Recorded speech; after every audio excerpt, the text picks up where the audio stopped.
नमस्कार. थेट संवाद या कार्यक्रमामध्ये तुमच्या सर्वांचं स्वागत आहे.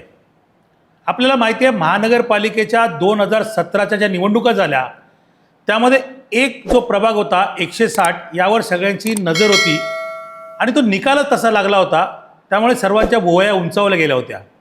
तो निकाल असा लागला होता की त्या ठिकाणी असलेले 2 नगरसेवक यांचा पराभव करून एक अपक्ष निवडून आला होता. तो कोण होता? तो आहे आजचा आपला पाहुणा किरण लांडगे सर. नमस्कार सर, पहिलं तर विचारतो तुम्हाला, किरण लांडगे सर म्हणू, किरण भाऊ म्हणू, काय म्हणू? मला किरण लांडगे सर पण म्हणू नका, किरण भाऊ पण म्हणू नका, किरण म्हणा, कारण की मी तुमच्यापेक्षा लहान आहे आणि म्हणजे सुरुवातीपासून तुम्ही मला ओळखता, त्यामुळे किरण म्हणा. नाही, पण आपल्या विभागामध्ये तुम्ही भाऊ म्हणून एवढे फेमस आहेत की किरण भाऊंची ओळख करून द्यायचं झालं तर फक्त एकच जायंट किलर म्हणून ज्याचं नाव होतं ते किरण लांडगे आज थेट संवादमध्ये आलेले आहेत. थेट संवादमध्ये किरण भाऊ तुमचं खूप खूप स्वागत आहे. खूप धन्यवाद. पहिलाच प्रश्न आहे की मागच्या वेळेला जेव्हा तुम्हाला जायंट किलर म्हटलं जातं तर तो लीड आणि ह्या वर्षीचा आता महापालिकेच्या निवडणुकीत तुम्ही उभे राहणार आहेत, काय लीड असेल? खरं तर लीड महत्त्वाची नाही आहे, विजय महत्त्वाचा आहे आणि ह्या वेळेचा विजय नक्कीच ऐतिहासिक लीडने झालेला विजय असेल. क्या बात आहे. पण तुमचा हे राजकारणामध्ये कसा काय प्रवास झाला? खरं तर राजकारणामध्ये येण्याचा माझा काही मानस नव्हता. हां, मी एक ॲक्सिडेंटली आलेला व्यक्ती आहे जो राजकारणामध्ये आला आणि विशेष म्हणजे मी माझ्या मित्रपरिवाराबरोबर खूप सुखी होतो, खूप आनंदी होतो. सगळ्यांच्या सुखदुःखामध्ये जायला मिळायचं, सामाजिक कार्य करायला मिळायचं आणि हे करत असताना कुठेतरी एक अपमान जो झाला त्या अपमानाचा बदला म्हणून मी राजकारणात आलो आणि राजकारणात आल्यानंतर खरं तर लोकांची सेवा करताना एवढा आनंद मिळाला, लोकांचे आशीर्वाद मिळाले आणि ते मिळाल्यानंतर मग असं वाटलं नाही, आता खरं तर राजकारणामध्ये आपली गरज आहे आणि ती गरज हे मित्रपरिवाराने मला दाखवून दिली आणि ती दाखवल्यानंतर मग मित्रपरिवाराने ठरवलं की आता आपण निवडणूक लढून एखाद्या संविधानिक पदावर जाऊन लोकांची सेवा केली पाहिजे. आता हा झाला तुमच्या मित्रपरिवाराचा, पण समाजातले जे सगळे मतदार आहेत त्यांनी तुम्हाला का निवडून द्यावं? खरं तर आम्ही त्यावेळेसही सुद्धा आमच्या मागे कोणता नेता नव्हता, कोणता पक्ष नव्हता, फक्त आणि फक्त मित्रपरिवार आणि आम्ही केलेलं काम या जोरावर आम्ही त्यावेळेस निवडून आलो. कोणताही निधी नसताना स्वखर्चामधून आम्ही मित्रपरिवाराने जे लोकांची कामं केली, मग गल्लोगल्ली लादीकरणाचं काम असू द्या, CCTVचं काम असू द्या, लाईट लावण्याचं काम असू द्या किंवा अजून कोणाचं आरोग्याविषयी कोणाला केलेली मदत असू द्या, हे लोकांनी लक्षात ठेवून एक येणाऱ्या काळातला उत्तम पर्याय म्हणून माझ्याकडे पाहिलं आणि त्यावेळेस लोकांनी अपक्षपणे मला निवडून दिलं. सर, तुम्ही निवडून आल्यानंतर 5 वर्षाचं नगरसेवकपद मिळालं, त्यानंतर पुढची 4 वर्ष जी आहेत त्या निवडणुकाच झाल्या नाही. मग पुढची 4 वर्षाचं काय केलं? खरं तर ती 5 वर्षसुद्धा फार खडतरच होती, कारण का नगरसेवक झाल्यानंतर काही अनुभव नव्हता, पण एक शिक्षण असल्यामुळे आणि मित्रपरिवाराचा आधार असल्यामुळे प्रशासनामध्ये बऱ्यापैकी अधिकाऱ्यांची मदत मला मिळाली आणि त्या जोरावर प्रशासनाच्या माध्यमातून मी विभागाची बरीचशी कामं करू शकलो. नंतर आला कोविडचा काळ. कोविडचा काळ खरं तर फार खडतर होता आणि तो प्रवास खडतर एवढा होता की त्यामध्ये अनेक गोष्टी आपण चढउतार पाहिला. माझ्या व्यावसायिक जीवनामध्ये सुद्धा चढउतार पाहिला, मी लोकांच्या जीवनामध्ये सुद्धा चढउतार पाहिला आणि गेले 2-2.5 वर्ष त्या कोविडमध्ये निघून गेले. त्यामुळे पाहिजे तसं मला काम करायला मिळालं नाही असं मला वाटतं. मला जरा की करोनामध्ये एक असं मी ऐकलं आहे आणि पाहिलं पण आहे की असं एक अंत्यसंस्कार तुम्ही केले, ज्या अंत्यसंस्कारातला घरातलं कोणी तिथे उपस्थित नव्हतं. तुम्ही स्वतः जाऊन स्वतः अग्नी दिला, स्वतः लाकडं रचली.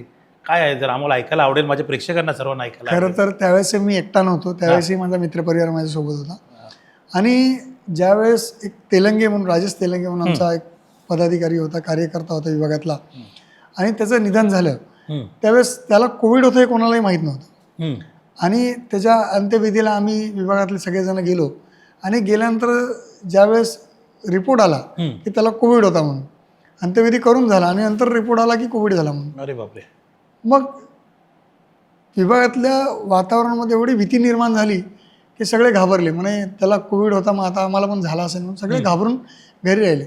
आणि त्यावेळेस अशी पद्धत होती की ज्याला कोविड झाला त्याच्या घरातल्यांना क्वारंटाईन केलं जायचं, विलगीकरण कक्षामध्ये ठेवलं जायचं.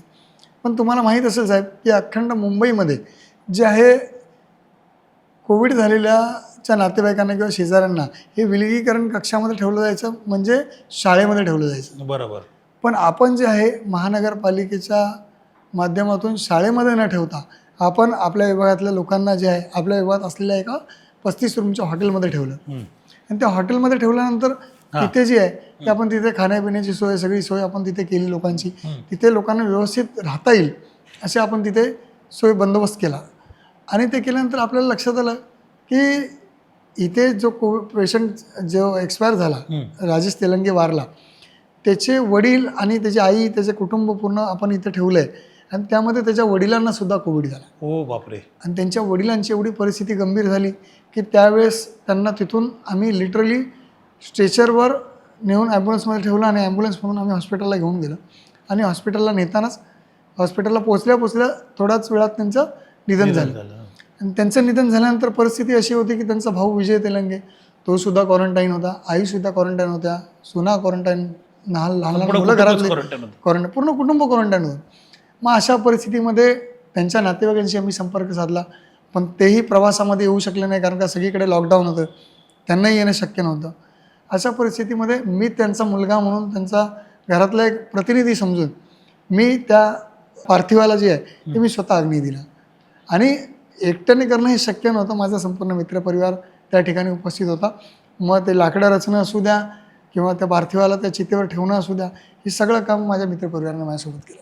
सर, करोना काळामध्ये तुमचं जे मी मागे जी आपण मुलाखत घेतली ते मी आपण ऐकलं होतं की तुम्ही संपूर्ण विभागामध्ये सगळी कामं केलेली आहेत, करोनामध्ये कामं केली आहेत, फवारणी केलेली आहे, तुम्ही क्वारंटाईन सेंटरमध्ये स्वतः जाऊन यायचात, भरपूर कामं केली, अनेकांना तुम्ही हॉस्पिटलमध्ये ॲडमिट केलं.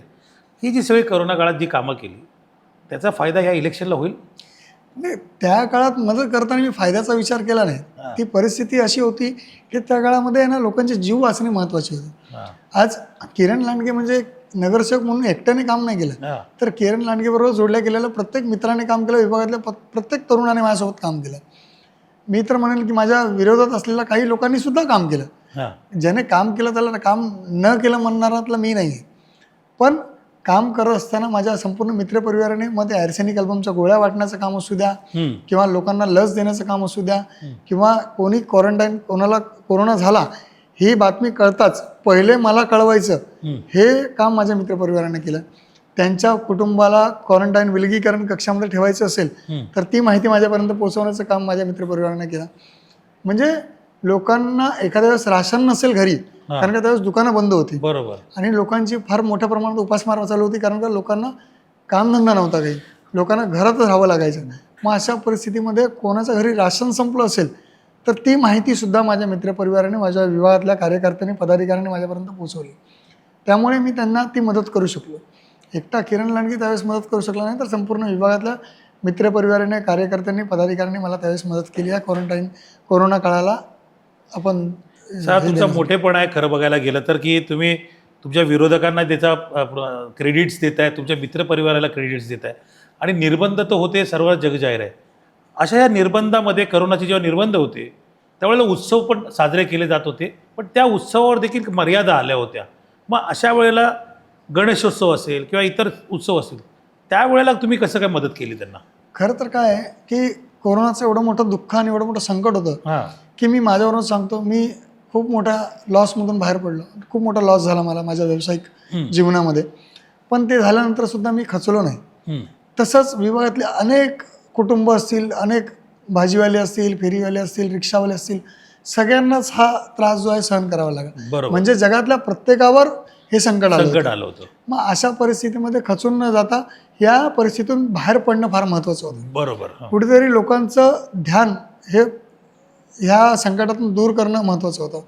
कसं असतं, माणूस संकटात असला की तो डिप्रेशन ज्या वेळेस त्याच्यासमोर एखादा उत्सव असतो किंवा एखादा सण असतो त्यावेळेस तो संकटातून बाहेर येऊन त्याला कुठेतरी एक भक्कम आधार मिळतो की नाही, चला चांगले दिवस येतील माझे, आता कुठेतरी माझी परिस्थिती सुधारेल, ही आशा दाखवणं फार गरजेचं होतं. त्यामुळे गणेशोत्सव असेल, दहीहंडी असेल किंवा आणि नवरात्री असेल किंवा अन्य कोणते सण असतील, आपले हिंदू धर्माचे जे काही सण आहेत, इव्हन ईदमध्ये सुद्धा आम्ही मुस्लिम बांधवांना इफ्तारीसाठी साहित्य असेल, पदार्थ असतील ते पाठवण्याचं काम केलं, त्यांना फळं पाठवली. म्हणजे जे जे आम्हाला शक्य करता येईल ते आम्ही केलं. गणेशोत्सवामध्ये आम्ही गणेश मंडळांची परिस्थिती नव्हती कारण का वर्गणी द्यायला कोणी तयार नव्हतं. मुळात वर्गणी काढायला कोणाला हे होत नव्हतं, डेअरिंग होत नव्हती. अशा परिस्थितीमध्ये आम्ही एक विचार केला की भले आपल्याला सजावट नाही करता येणार, भले आपल्याला अन्य काही गोष्टी करता नाही येणार, निदान आपण गणपतीची मूर्ती ठेवून पूजा तरी करू शकतो. बरोबर. हां. ह्या हेतूने एक विभागामध्ये नवचैतन्य तरी निर्माण होईल, ह्या हेतूने आम्ही काय केलं की विभागामधल्या गणेश मंडळांना आम्ही आवाहन केलं हां. की यावर्षी आम्ही वर्गणीच्या ऐवजी आम्ही तुम्हाला गणेशोत्सव निमित्त गणेशाच्या मूर्त्याच देतो, जेणेकरून तुम्ही त्या मूर्तीची पूजा करून एक आनंदाचं वातावरण निर्माण करू शकता. हां. आता तुम्ही हा जो करोनाचा जो जो पूर्ण एवढा जो काळ होता, कोविडचा काळ म्हणतो आपण त्याला, ह्या काळामध्ये आपल्याला एक जाणवलं की आपली आरोग्य संस्था ही महत्त्वाची पाहिजे, मुख्य पाहिजे. आणि ती असेल, आरोग्य संस्था आपली जर चांगली असेल तर आपल्या विभागातील जे नागरिक आहेत ते त्यांना चांगल्या सुविधा मिळतील. ह्या तुमच्या पूर्ण 5 वर्ष आणि अधिक 4 वर्ष या काळामध्ये तुम्ही आपल्या आरोग्याचा प्रश्न कसा काय सोडवला? खरं तर मी कोविडमधलीच आठवण करून देतो तुम्हाला. हां. कोविडमध्ये मला खूप काही शिकायला मिळालं. हां. म्हणजे मी डॉक्टर नसलो तरी हां. प्रिस्क्रिप्शनमध्ये काय लिहिलं आहे आणि कोणत्या आजाराला कोणतं डॉक्टर आणि कोणत्या आजारावर कोणतं इन्स्पेक्शन करायचं किंवा सिटी स्कॅन कशासाठी आणि कोणता करायचा, एक्सरे कसा काढायचा, म्हणजे हॉस्पिटलमध्ये जाणं येणं वाढल्यामुळे त्या बऱ्याचशा गोष्टी मला शिकायला मिळाल्या. आणि कोविड काळात काय झालं की ज्या वेळेस मला कळायचं की पेशंटचा ऑक्सिजन लेवल किती ऑक्सिजन आहे, लेवल किती आहे? त्यामुळे किती ऑक्सिजन लेवल खाली आली तर कोणत्या पेशंटला कुठे ॲडमिट करायचा आणि किती ऑक्सिजन लेवल पर्यंत पेशंट आहे तर त्याला कुठे आपण स्टेबल करू शकतो, बरोबर. ही माहिती मला झाली त्यावेळेस. त्यामुळे बऱ्यापैकी मला पेशंटची कॅटेगरी काय, हां. त्याची आरोग्याविषयी परिस्थिती कशी आहे काय? हां. ती मला कळाली की लगेच मी त्या पद्धतीने त्या हॉस्पिटलमध्ये पेशंटला पाठवायचं. आणि विशेष म्हणजे त्यावेळेस आम्हाला बेडसुद्धा मिळायची नाही. हो ना. मग आमच्या 7 हिल्स हॉस्पिटलमध्ये खरोखर मी त्या दोन डॉक्टरांचं खरोखर मनापासून आभार मानेल. त्यावेळेस डॉक्टर अडसूळ असतील आणि डॉक्टर महारुद्र यांनी खरोखर मला मदत केली. एवढंच काय तर मी तर सांगेन, माझ्या काही विरोधकांनाही माहीत नाही की त्यांचे बेडसुद्धा मी रिझर्व केले होते त्या ठिकाणी हां. आणि त्यांनासुद्धा मीच ॲडमिट केलं होतं. कदाचित आता थेट संवादच्या माध्यमातून त्यांना कळेल, मी आता नावं नाही घेत, हां. पण मी त्यावेळेस विरोधकाला सुद्धा विरोधक समजलो नाही. मी त्यावेळेस फक्त मानवता हा दृष्टिकोन ठेवून प्रत्येकाला कुठे आणि कसं ॲडमिट करता येईल आणि त्याची परिस्थिती, आरोग्यविषयक परिस्थिती कशी सुधारेल याची मी काळजी घेतली. तर कसं असतं की आता इलेक्शन आले आहेत ना, त्यामुळे विरोधक हे एकदम जागे होतात. विरोधकाला विरोध करण्याचं काम असतं, त्यांनी ते विरोध करतच राहावं. पण तुमच्यावर असे आरोप करतात की तुम्ही तुमचा व्यवसाय जो आहे ते व्यवसायाच्या मार्फत बराच पैसा कमवला, व्यवसायाबद्दल तुम्हाला नाव घेतलं जातं, तुमच्यावर समजा बरेच म्हणजे वेगवेगळे आरोप केले जातात. काय सांगाल त्याच्याबद्दल? खरं तर मला खूप आनंद होतो ज्यावेळेस माझ्यावर असं कोणी आरोप करतो ना, कारण काय मी एक अत्यंत गरीब लोकवस्तीतून आलेला मुलगा आहे. मी लहानपणी 9वी 10वीला असताना शनिवारचं साकीनाका सिग्नलला लिंबू मिरची विकण्यापासून ते घरोघरी पेपर टाकण्यापासून, दूध टाकण्यापासून मी काम केलं. हां. त्यामुळे मला कोणत्या गोष्टी लाज नाही. मी आजही सांगतो की मी साकीनाका सिग्नलला लिंबू मिरची विकत होतो. त्यामध्ये लाज कसली, कारण की ती मेहनतीने मी केलेलं आहे आणि मेहनतीने पैसे कमवले. तिथून मी नाईटला एक सर असा प्रश्न निर्माण होतो की मेहनत करणाऱ्याने श्रीमंत व्हायचंच नाही का? नाही, मला तर अक्षरशः कधी कधी कीव येते. हां. कधी कधी चांगले ॲक्टर्स असतील, मोठमोठे प्रसिद्ध समाज सेवक असतील, हां. ते सुद्धा नगरसेवकांना नावं ठेवतात. मी इतरांचं म्हणत नाही, पण मी माझ्यावरून सांगतो की नगरसेवक असणं म्हणजे व्यवसाय करणं नाही का? हां. मी स्वतःचा व्यवसाय करू शकत नाही का? नगरसेवक बनण्यासाठी किंवा बनल्यानंतर लोकांची सेवा करायची असेल तर राजकारणातून पैसा मिळत नसतो. हां. राजकारणातून फक्त हे आशीर्वाद मिळत असतात, राजकारणातून विश्वास मिळत असतो, जो की मी मिळवला आहे. हां. आणि राजकारणातून पैसे मी मिळवले नाहीत. मी राजकारणातून फक्त लोकांची सेवा केली. मी जे पैसे मिळवले ते मी माझ्या स्वतःच्या व्यवसायातून मिळवले. मी 2016 साली पहिली बिल्डिंग बांधली चाकणमध्ये. हां. त्यानंतर राजा अपार्टमेंट बांधलं ते 2019मध्ये, कोविडनंतर, कोविडच्या आसपास 2020मध्ये. हां. आणि आता मी अजून एका ठिकाणी काम करतोय, ते मी माझ्या स्वतःच्या मेहनतीने. म्हणजे मी काम करतोय आणि कामातून पैसे कमवतोय. मी काय कोणाची लुबाडी करून पैसे कमवलेले नाहीत. हां. आणि दुसरी गोष्ट, मी तर म्हणेल की मी सक्षम आहे की मी माझ्या मेहनतीचा पैसा माझ्या विभागासाठी खर्च करू शकतो. आज कोणाचंही हॉस्पिटलचं काम असेल, कोणाचं ॲडमिशनचं काम असेल, कोणाचं वैयक्तिक काही काम असेल, तर लोक माझ्याकडे एक आशेने बघतात. मी म्हणत नाही मी लाखो रुपये कोणाला मदत करत असेल, पण मी आजही कोणाला 2-5 हजाराची काही मदत लागली तर ती करताना मी कधी 10 जणांना सांगत बसत नाही की मी त्याला मदत केली म्हणून. दुसरी गोष्ट तुम्ही पाहिलं असेल, माझ्या विभागामध्ये माझी एक ॲम्ब्युलन्स आणि एक माझा रथ आहे. बरोबर बरोबर. हां. हे रथ आणि ॲम्ब्युलन्ससाठी जर मला कोणी कॉल केला तर मी कधी कोणाला विचारत नाही की तू कोणत्या प्रभागातून बोलतो. नाही, आणि कोणाला नाही म्हणत नाही. माझा हाच प्रयत्न असतो की लोकांना अडीअडचणीमध्ये आपण कशा पद्धतीने उभं राहता येईल. कारण का ज्या परिस्थितीतून आपण गेलोय त्या परिस्थितीतून जर लोक जात असतील तर त्यांना ज्यावेळेस आपल्याला आधार नव्हता तर आपण लोकांचा आधार बनून त्या ठिकाणी उभं राहिलं पाहिजे. आज हॉस्पिटलच्या बाबतीमध्ये जर मला कोणाचा फोन आला तर मी माझ्या मित्रपरिवाराला, राहुल असेल, सुशील असेल, अवदेश असेल, यांना लगेच कळवतो, गौतम असेल, की तुम्ही त्या पेशंटला अटेंड करा, त्याचं काय ते बघा, काय अडचण असेल तर मला सांगा, मी वरिष्ठांशी बोलतो, वरिष्ठ डॉक्टरशी बोलतो. तर अशा परिस्थितीमध्ये लोकांना ज्यावेळेस खरोखर गरज असते त्यावेळेस आपण उभं राहणं हे महत्त्वाचं असतं. नगरसेवक म्हणून लादी, गटर, पॅसेज हे सगळेच करतात. पण ज्यावेळेस खरी आधाराची गरज असते, एक कुटुंबातला प्रमुख म्हणून किंवा कुटुंबातला सदस्य म्हणून आपण त्या ठिकाणी उभं राहणं फार गरजेचं असतं. सर, एक विश्वास जो आहे, तुम्ही म्हणता ना की एक आशेचा किरण, हा आशेचा किरण म्हणून लोक तुमच्याकडे पाहत आहे. कारण आम्ही आता बघितलं ना की आपल्या पूर्ण म्हणजे मुंबईमध्ये असेल, कारण तुमचा विभाग हा पूर्ण डोंगराळ विभाग आहे. या डोंगराळ विभागामध्ये दरड कोसळण्याचं प्रमाण जास्त आहे.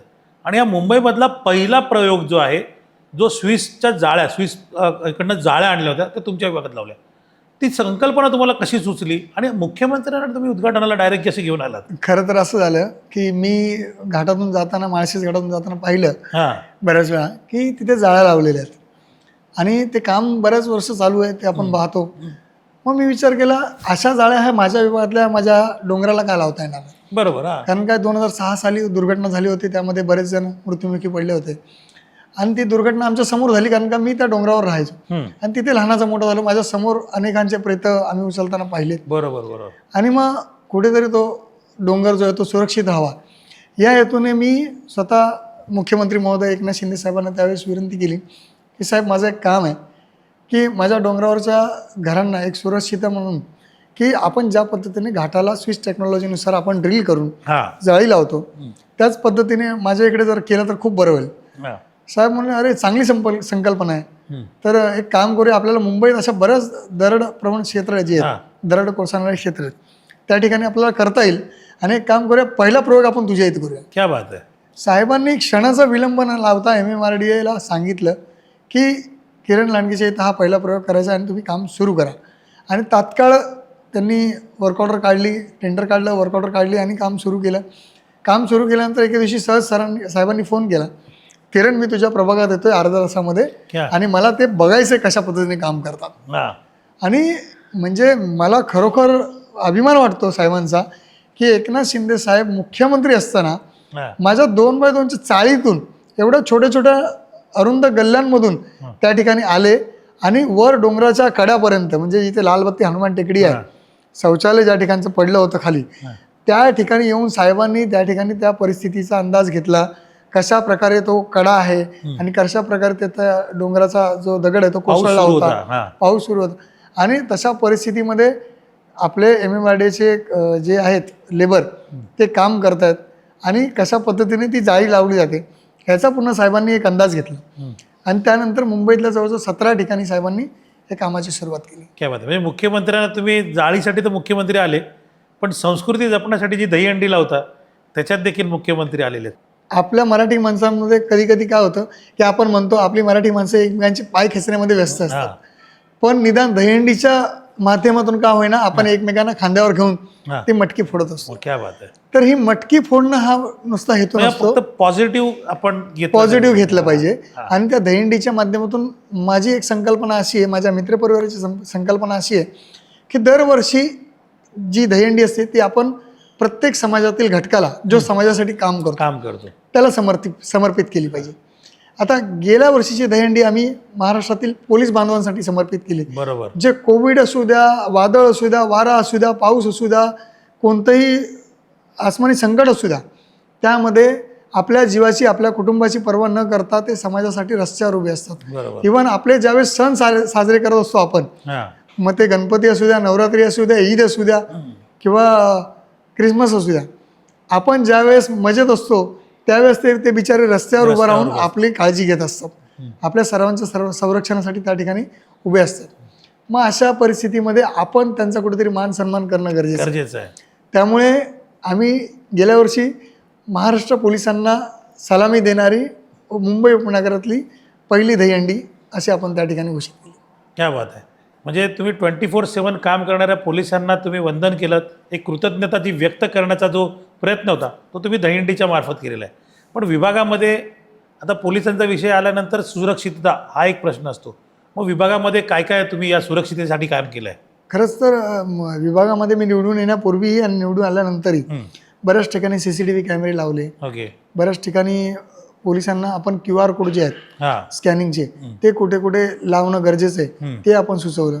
आणि इव्हन पोलिसांच्या माध्यमातून सुद्धा आपण ज्या वेळी पोलिसांना सूचना केल्या की काही ठिकाणी गर्दुल्ले बसतात, काही ठिकाणी बरोबर. हां. अंमली पदार्थांची विक्री केली जाते, त्यावेळी पोलिसांनी लगेच तात्काळ त्या ठिकाणी कारवाई करून जे निर्बंध घालण्याचा प्रयत्न केलेला आहे. शिवाय काही गुन्हेगारी पार्श्वभूमीची लोक हां. ज्यावेळेस विभागातल्या लोकांना त्रास देत असतात हां. त्यावेळेस ती माहिती आम्ही पोलिसांपर्यंत पोहोचून ते पोलिसांच्या माध्यमातून त्यांच्यावर बऱ्यापैकी आळा घालण्याचा प्रयत्न केलेला आहे. आणि दहीहंडी म्हणायला गेलं तर दहीहंडी फक्त दहीहंडी लावण्यापुरती मर्यादित नाही, हां. तर दहीहंडीमध्ये गोविंदा पथकांना जे ते मेडिकल किट वाटणं असेल, हां. त्यांना ट्रक असेल, जेवणाची व्यवस्था असेल किंवा T-शर्ट असेल, हां. हे देऊन त्यांचं प्रोत्साहन वाढवण्याचं आपण काम केलं आहे. इव्हन एवढंच नाही तर कोरोना काळामध्ये आपण कोरोना काळ संपल्यानंतर लोकांची आर्थिक परिस्थिती फार बिकट होती बरोबर. हां. आणि अशा परिस्थितीमध्ये आपण स्वखर्चातून जे आहे ते कोकणवासियांसाठी बसेस ST बसेस आपण सुरू केल्या. हां. हां. सर हा झाला करोना काळचा. पण आता आम्हाला कोकणात जाणाऱ्यांना तिकीटच मिळत नाही. मग आता तुम्ही सोडता की नाही? माझा उपक्रम तेव्हापासून तो आजतागायत सुरू आहे. क्या बात आहे. एकही वर्ष तो उपक्रम मी बंद केलेला नाही आहे. हां. मी असे उपक्रम सुरू करतो जे मी कंटिन्यू सुरू ठेवू शकतो. क्या बात. मग ते ॲम्ब्युलन्स असू द्या, रथ असू द्या हां. किंवा रक्तदान शिबिर असू द्या किंवा कोकणवासियांसाठी बसेस असू द्या, हं. मी कोणत्याही उपक्रमांमध्ये कधी खंड येऊ देत नाही. आता आपण विषय आहे गणपतीचा. पण आपल्या विभागामध्ये सर्व धर्मीय, सर्व जातीपंथाची लोकं राहतात. सर्वांसाठी आशेचा किरण आहात तुम्ही.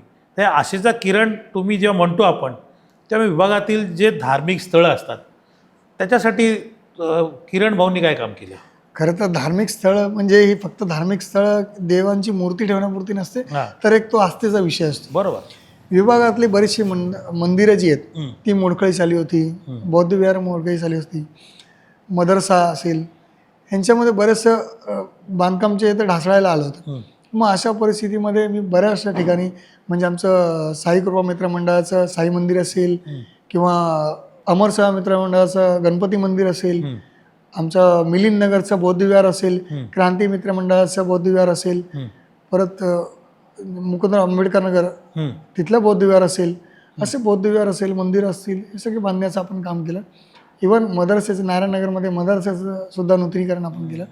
एवढंच नाही तर सोसायटींची कार्यालय असतील, दत्तश्री हाऊसिंग सोसायटीचं कार्यालय असेल, वीर बजरंग क्रीडा मंडळाची बालवाडी असेल, आनंद मैत्री बौद्ध विहाराची बालवाडी असेल किंवा खांडेकर मैदानाचा जो प्रशस्त हॉल आहे तो असेल किंवा अनेक ठिकाणी जे गणपती मंडळाचे नवरात्री मंडळाचे शेड असतील ते आपण बांधून देण्याचं काम केलं. सर तुम्ही हे बांधून देताना कीर्तन सप्ताह वगैरे पण तुमच्या नावाने चालतो. खरं तर काय आहे म्हणजे नेमकं ते? मी ही गोष्ट दुरुस्त करेन. कीर्तन सप्ताह वगैरे माझ्या नावाने चालत नाही, तर आमच्या श्री संत ज्ञानेश्वर प्रासादिक भजन मंडळाच्या नावाने चालतो. आमचे हरिभक्तापरायण सुदाम महाराज लांडगे आमचे जे प्रेरणास्थान आहेत त्यांच्या माध्यमातून आणि छत्रपती शिवाजीनगर गणेशोत्सव मंडळ यांच्या माध्यमातून खरं तर हा सप्ताह चालतो. मी एक मार्गदर्शक म्हणून त्यांनी मला खरं तर मोठी पदवी दिली. मी खरोखर त्यांचं मनापासून आभार मानतो. पण एक आपल्या विभागामध्ये कीर्तन सोहळा व्हावा यासाठी आपण हा कीर्तन सोहळा आपल्या विभागात सुरू केला. त्याचं कारण असं की या मंडळाच्या माध्यमातून महेश्वर मंदिराच्या वर एखाद्या हॉलमध्ये हा कीर्तन सोहळा घेतला जायचा. त्याआधी हा कीर्तन सोहळा भटवाडीत व्हायचा. आणि असं असताना मी म्हटलं माझ्या विभागातली लोक आहेत, माझ्या विभागातलं मंडळ आहे, पण हा भटवाडीत जाऊन हे लोक कीर्तन सोहळा करतात, त्यानंतर महेश्वर मंदिराच्या वर हॉलमध्ये बंदिस्त कीर्तन सोहळा करतात, त्यापेक्षा आपण एखाद्या प्रशस्त मैदानामध्ये हा कीर्तन सोहळा घ्यावा अशी मी त्यांना विनंती केली. आणि ते केल्यानंतर मग आर्थिक प्रश्न आला, बऱ्याचशा गोष्टी आल्या, परवानगी आल्या. मग अशामध्ये त्यांना मी सांगितलं की बऱ्याचशा गोष्टी ज्या आहेत त्या तुम्ही सांभाळा, बऱ्याचशा गोष्टी मी सांभाळतो, आपण संयुक्तरित्या असं काहीतरी चांगलं कीर्तन सोहळा या ठिकाणी घडूया जेणेकरून आपल्या विभागातल्या सांप्रदायिक आणि प्रापंचिक लोकांना त्या गोष्टीचा लाभ घेता येईल आणि त्यासाठी आम्ही त्या ठिकाणी कीर्तन सोहळा सुरू केला. आपण मी बघतो ना की त्या कीर्तन सोहळ्याला अनेक सगळे म्हणजे वारकरी संप्रदायाचे असतील, सामान्य माणसं असतील, ते हजेरी लावत असतात. महिला वर्ग देखील बऱ्याच मोठ्या प्रमाणात असतो. प्रत्येक दिवशी एक कलर असायचा, त्या कलरच्या साड्या घालून अनेक महिला वर्ग त्या कार्यक्रमाला उपस्थित असायचा. आता हा प्रश्न निर्माण होतो की महिलांसाठी किरण भाऊंनी आपल्या विभागात काय काय कामं केली? खरं तर शिव महापुराण सुरू होतं, तुम्ही पाहिलं असेल. हां आमच्या हरिभक्त परायण आणि साध्वीताई सोनालीताई करपे यावर्षी आल्या होत्या हां आणि शिव महापुराणाच्या माध्यमातून बऱ्याचशा महिलांचे मातांचे आशीर्वाद आम्हाला या ठिकाणी प्राप्त झाले. आणि ते करत असताना सोबतच धार्मिक कार्यासोबत आपल्याला कुठेतरी विकासाचाही मार्ग आपल्याला बरोबर. लोकांना दिला पाहिजे. त्या माध्यमातून तुम्ही पाहिलं असेल गेल्या 5 वर्षामध्ये नाही तर 9 वर्षामध्ये आपण महिला सक्षमीकरणासाठी जे आहे ते सिलाई मशीन असेल, घरघंटी असेल किंवा महिलांना ब्युटी पार्लरचे प्रशिक्षण असतील, सिलाई मशीनचे प्रशिक्षण असतील, महिला बचत गटांना आर्थिक महानगरपालिकेच्या वतीने अनुदान असेल किंवा महिला विकास महामंडळाच्या वतीने अनुदान असेल किंवा त्यांना वेगवेगळ्या कार्याचं प्रशिक्षण देण्याचं काम असेल. एवढंच नाही तर जवळजवळ 1200 महिलांना कुकरचं वाटप असेल. अशा बऱ्याचशा गोष्टी आपण त्या ठिकाणी केल्या आणि ते करत असताना आपण जे पारदर्शक पद्धतीने केलं, त्यामध्ये माझा कार्यकर्ता आहे म्हणून, माझा जवळचा आहे म्हणून असं कधी कोणाला वाटप केलं नाही. तर पारदर्शक पद्धतीने, लॉटरी पद्धतीने आपण त्या ठिकाणी त्या वस्तूंचं वाटप आपण त्या ठिकाणी केलं. सर, महिलांचं तुम्ही हे सगळं वाटप करत असताना महिलांचं एक असतं की बाबा एक घर आणि मूल असं म्हटलं जातं, चूल आणि मूल. पण ह्या चूल आणि मूलमधून यांना कुठेतरी बाहेर काढून त्यांना कुठेतरी एक समाधान मिळावं, एक दिवस त्यांच्यासाठी विरंगुळा असावा, एक दिन अपने लिए, असं करण्यासाठी देखील तुम्ही काही सहली यात्रा आयोजन केल्यात? खरं तर विरोधकांना माहिती नसतील, हां पण मी हे दरवर्षी करत असतो. हां दरवर्षी जे लोक माझ्याकडे येतात की भाऊ आमच्या मंडळाला पिकनिकला जायचे, आमच्या मंडळाला देवदर्शनाला जायचे, त्या मंडळांना मी ती मदत करत असतो, ते सहकार्य करत असतो. पण असं करत असताना मी कधीही गाजावाजा केला नाही. मी कधी त्यांचे फोटोज, कधी व्हिडिओज टाकले नाही. एक आम्ही मागे उत्सव केला होता आई एकविरेला, ज्यावेळेस आमची पालखी जाते आई एकविरा प्रतिष्ठानच्या माध्यमातून, त्यावेळेस कोविडनंतर बाहेर निघाल्यानंतर लोकांना एक चांगला उत्साह मिळावा, लोकांना प्रोत्साहन मिळावं म्हणून जवळजवळ 55 बसेस घेऊन आम्ही आई एकविरेच्या दर्शनासाठी गेलो आणि त्या ठिकाणी जवळजवळ प्रायव्हेट गाड्या करून, टू व्हीलरवर आणि बसेसमध्ये जवळजवळ 3,500 ते 4,000 लोक त्या ठिकाणी आले. आणि त्या आई एकविरेचं दर्शन घेतल्यानंतर त्या ठिकाणी खाली जो जल्लोष साजरा केला लोकांनी, त्या भजनांचा, गाण्याचा जो आनंद साजरा केला, त्यामुळे त्या ठिकाणी खरोखर तो आनंद त्यांच्यापेक्षा जास्त मला झाला. क्या बात आहे. आणि एवढंच नाही तर त्यानंतर आम्ही पंढरपूरला, जेजुरीला आमच्या वारकरी संप्रदायातल्या ज्या माता भगिनी आहेत, जे ज्येष्ठ नागरिक आहेत, त्यांना सुद्धा घेऊन गेलो. त्यांच्या माध्यमातून जे आहे ते पंढरपूरच्या विठ्ठल रखुमाईचं आम्हाला दर्शन प्राप्त झालं आणि त्या ठिकाणी गेल्यानंतर एक वेगळा अनुभव प्राप्त झाला. एक आनंद जो असतो तो आपल्यापेक्षा लोकांच्या चेहऱ्यावर पाहण्यामध्ये जो आनंद असतो ना, ती मजा एक वेगळीच असते. आता आपण जो बोलता, चर्चा करताना असं दिसून येत आहे की जे तुमचे विरोधक आहेत किंवा काही आपल्या समाजामध्ये काही जण आहेत, ते म्हणतात की किरण लांडगे ज्या पक्षात आहेत तो फक्त हिंदूंसाठी पक्ष आहे, इतर धर्मांसाठी तो काम करत नाही. आमच्या शिंदे साहेबांची शिकवणच आहे, आपल्या धर्माविषयी अभिमान असावा पण इतर धर्माविषयी द्वेष नसावा. आणि आपण ज्या पद्धतीने आपल्या धर्माचा आदर करतो, सन्मान करतो, त्याच पद्धतीने आपल्या इतर धर्माचा सुद्धा आपण आदर सन्मान केला पाहिजे. एक ताजं उदाहरण सांगायचं झालं तर एक मुस्लिम महिला तिच्या बाळाला, तिची तब्येत खूप अत्यंत नाजूक होती आणि अशा परिस्थितीमध्ये साहेबांकडे तिने माहिती पोहोचवली की त्या बाळाची तब्येत फार नाजूक आहे आणि तिला मदत हवी आहे. त्यावेळेस साहेबांनी तिला कोणत्याही क्षणाचा विलंब न करता, तिची जातपात न बघता त्या बाळाला ते मदत केली आणि ती मदत केल्यानंतर ते बाळ जेव्हा सुदृढ झालं, त्या बाळाला घेऊन ती मुस्लिम भगिनी साहेबांकडे आली आणि साहेब, ही तीच मुलगी आहे ज्या बाळाचा तुम्ही जीव वाचवला आणि ह्या बाळाचं आजपर्यंत मी नाव ठेवलं नाही, साहेब तुम्हीच सांगा ह्या बाळाचं मी नाव काय ठेवू. त्यावेळेस साहेबांनी सांगितलं, ताई ह्या बाळाचं नाव आजपासून दुआ. क्या बात आहे. कारण या मुस्लिम बहिणीने एवढ्या विश्वासाने त्या भावाला हाक मारली आणि एकनाथ शिंदे साहेबांसारखा लाडका भाऊ त्या बहिणीच्या हाकेला धावून आला. त्यावेळेस त्या भावाने कधी कोणाची जातपात नाही पाहिली, तर माणुसकी पाहिली आणि त्या बाळाचा जीव वाचणं हे महत्त्वाचं होतं हे पाहिलं. म्हणून त्या महिलेने आपला भाऊ समजून त्या भावाला विचारलं, ह्या बाळाचं नाव काय ठेवायचं. त्याच पद्धतीने साहेबांचे एक आम्ही शिष्य म्हणा किंवा आम्ही त्यांचे सैनिक म्हणा, आम्ही कधी कोणत्या माणसाचा मदत करण्यापूर्वी धर्म जात पंथ कधी विचारत नाही. चांगली गोष्ट सांगता तुम्ही की मी तर म्हणतो तुम्हीच काय कोणी देखील मदत तर सर्वांनीच केली पाहिजे आणि मदत करण्यासाठी जात धर्म पंथ हे मध्ये नाही आलं पाहिजे. सरळ असताना मदत करा आणि त्याला मदतच करत राहा. मला सांगा की ही मदत तुम्ही जेव्हा करत असता तेव्हा युवा पिढीला किंवा विद्यार्थ्यांना कशा प्रकारे मदत करताय? खरं तर तुम्हाला सांगायला आवडेल मला की बऱ्याचशा लोकांना जे आहे ते आरोग्यविषयक खूप मोठ्या प्रमाणात मदत लागते. हां हॉस्पिटलमध्ये गेल्यानंतर CT स्कॅन करायचा असतो, MRI करायचा असतो. हे आम्ही लोकांचे फ्रीमध्ये CT स्कॅन MRI आपण करून दिले, एक्सरे करून दिले, जे खरोखर दुर्बल घटक आहेत बरोबर समाजातली. त्यांची परिस्थिती नाही आहे. 12-12, 13-13 हजार रुपये MRI ला खर्च करणं, बरोबर CT स्कॅनला 4-4, 5-5 हजार रुपये खर्च करणं हे सगळ्यांना सोपं नसतं. महानगरपालिकेच्या हॉस्पिटलमध्ये गेलं तर हॉस्पिटलवर एवढा मोठा ताण आहे की लगेच त्यांना अपॉइंटमेंट मिळत नाही. मग अशा परिस्थितीमध्ये हा जो पीडित आहे हा आपल्या घरातला आहे असं समजून आपण आपल्या कमाईतले आपण थोडे पैसे खर्च करून आपण त्याला ते रिपोर्ट्स काढण्यामध्ये, इन्स्पेक्शन करण्यामध्ये आपण ते मदत करत असतो. एवढंच नाही तर मी तर अभिमानाने सांगेल की कोविड काळातच नाही तर कोविडच्या नंतरसुद्धा खरं तर मी अभिमानाने सांगेन की मुख्यमंत्री एकनाथ शिंदेसाहेब आल्यापासून जर सर्वात जास्त मुख्यमंत्री सहायता निधीमधून जर कोणी लाभ लोकांना मिळवून दिला असेल तर मुंबईमध्ये सर्वात जास्त लोकांना लाभ मिळवून देणारा हा मी असेल. क्या बात आहे. कारण का नगरसेवकांमध्ये मी साहेबांकडे जास्तीत जास्त वेळा तर फक्त हे मुख्यमंत्री सहायता निधीसाठीच गेलो. क्या बात आहे. साहेब माझ्या विभागातला हा माणूस आहे, ह्याला तुम्ही आर्थिक मदत करा, ह्याला मुख्यमंत्री सहायता निधीतून एवढे पैसे मिळवून द्या, एवढे पैसे ह्याला ह्या आजाराची ट्रीटमेंट करण्यासाठी मिळवून द्या, असा माझा तकादा नेहमी साहेबांकडे लागलेला असायचा. आणि मी आकडा सांगू नाही शकत पण बऱ्याचशा लोकांना मी याची हे मुख्यमंत्री सहायता निधीमधून मदत करण्यामध्ये यशस्वी झालेलं आहे. सर तुम्ही मुख्यमंत्री सहायता निधीमधून तर मदत करताय, तुमची रुग्णवाहिका चालू आहे, मोक्षरथ चालू आहे. ह्या रुग्णवाहिका किंवा मोक्षरथकडनं आपण काय पैसे वगैरे त्यांच्याकडनं घेतो का? म्हणजे मी आजतागायत कोणाकडूनही 1 रुपया मोक्षधाम किंवा ॲम्ब्युलन्ससाठी घेतलेला नाही. रुग्णवाहिका आणि मोक्षधाम रथ हा पूर्णपणे माझ्या स्वखर्चाने चालतो. त्यामध्ये डिझेल लागेल, ड्रायव्हर लागेल किंवा त्याचा मेंटेनन्स लागेल, हे सगळा खर्च टोटल ही माझ्या स्वखर्चातून मी करतो. आजपर्यंत विरोधक हे बऱ्याच वेळा माझ्यावर टिप्पणी करतात की हा एवढे पैसे कमवले, तेवढे पैसे कमवले. मी तर अभिमानाने सांगतो मी एवढे पैसे कमवलेत की मी माझ्या विभागातला खर्च करण्यासाठी आणि विभागाच्या सुरक्षेसाठी ते मी खर्च करू शकतो, तरी एवढे तरी नक्कीच कमवलेत. क्या बात आहे.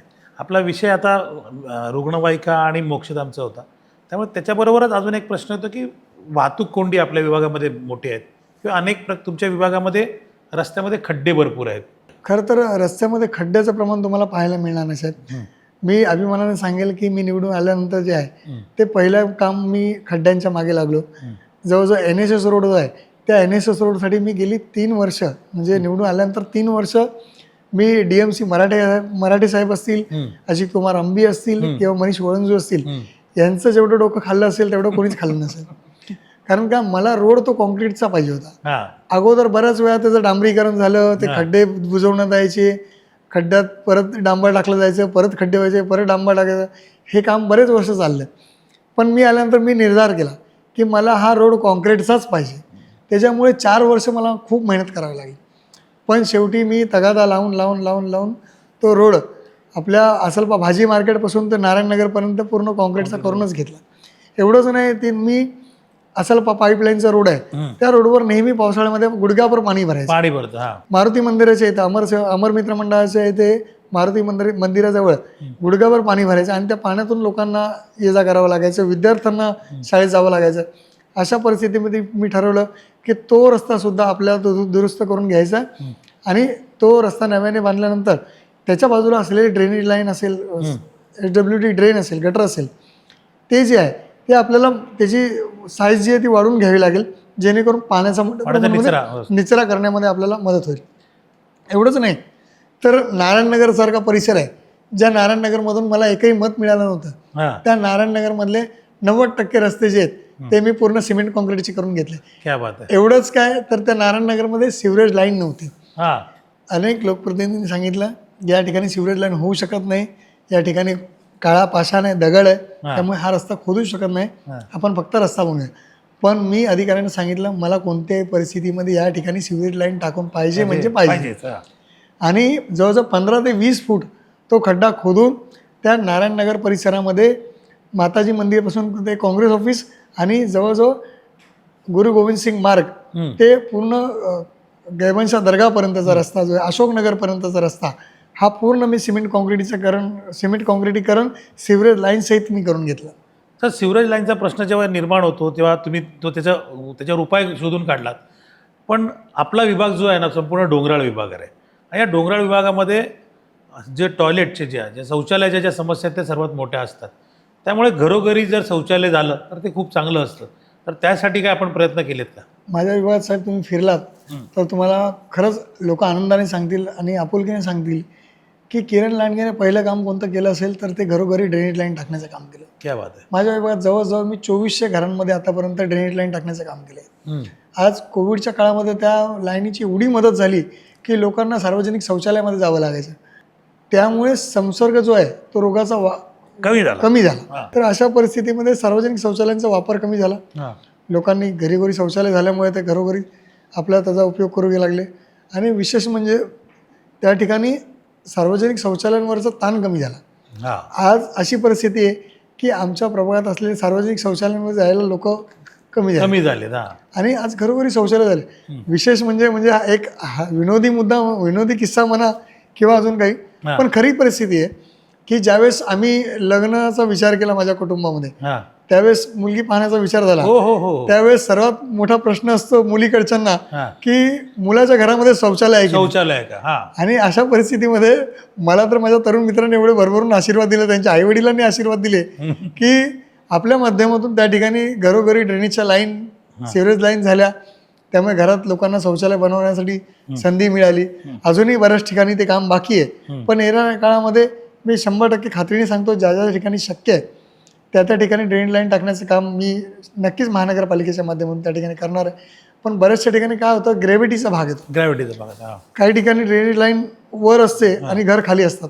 मग अशा परिस्थितीमध्ये जे ते कनेक्शन होऊ शकत नाही, त्यामुळे त्या ठिकाणी ड्रेनेज लाईन टाकणे शक्य झालं नाही.